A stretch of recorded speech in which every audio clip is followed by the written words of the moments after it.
Bonjour à chacune et chacun de vous. Mille excuses pour être resté un peu en carafe à l'aéroport de Marseille-Provence, mais je n'arrivais pas dans les délais. Un petit message quand même, ce que je comptais vous dire. D'abord le petit rappel de ce que notre journée d'aujourd'hui, elle entre dans le cadre plus large de la vaste journée mondiale de prévention aux catastrophes naturelles voulue demain par les Nations Unies. Alors, mon premier message en dehors de celui-ci, c'est de remercier les organisateurs de cette journée, mes collègues du bureau de la FPCN et puis toute notre équipe de permanents.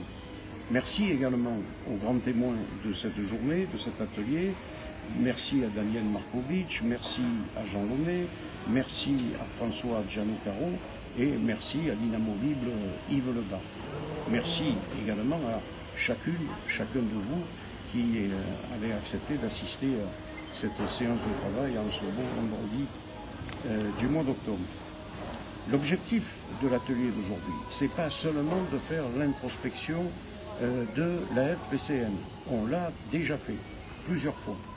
Donc je crois que ce volant est désormais passé. Je pense très sincèrement qu'aujourd'hui, il faut que nous ouvrions un horizon nouveau, c'est-à-dire réfléchir, travailler sur l'implication de la société civile dans notre plateforme nationale.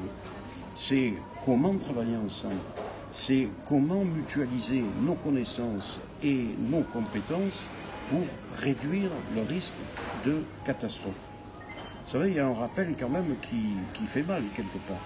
C'est que de 1998 à 2017, on a assisté à une augmentation de 251% des coûts dus aux catastrophes naturelles. Donc une augmentation tout à fait considérable des coûts et bien entendu des catastrophes.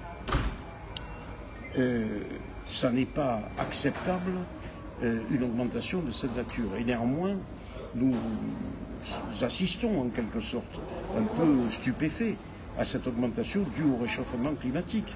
Et un sondage ce matin même est tombé, je pense que vous l'avez entendu, 82% des Françaises et des Français se déclarent inquiets du réchauffement climatique et de ses conséquences. Donc il y a une prise de conscience de l'opinion publique, de la société civile. Profitons de cette prise de conscience, travaillons là-dessus.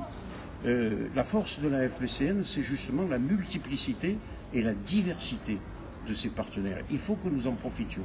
Alors, j'alerte, comme j'ai eu l'occasion, comme d'autres ont eu l'occasion de le faire, la FPCN est importante, mais elle n'est pas destinée à tout faire et surtout tout faire à la place des autres. Il y a une place pour chacun. Il y a beaucoup de structures qui ont des compétences, des connaissances. Nous devons les respecter, nous devons travailler ensemble sans empiéter sur les plates-bandes des uns et des autres. Voilà, je crois que c'est ça un peu la philosophie de notre travail. Alors, l'atelier de ce matin, c'est en quelque sorte définir des actions, définir des priorités, définir une philosophie d'existence et de travail pour les années à venir. Voilà pourquoi cette journée est importante, voilà pourquoi je suis désolé de ne pas y participer directement, mais par le cœur, très volontairement, très sincèrement. Je vous laisse dans les mains expertes de Régis Thiepo et de Maryse Vercoulter en vous souhaitant une très bonne journée et un très bon travail.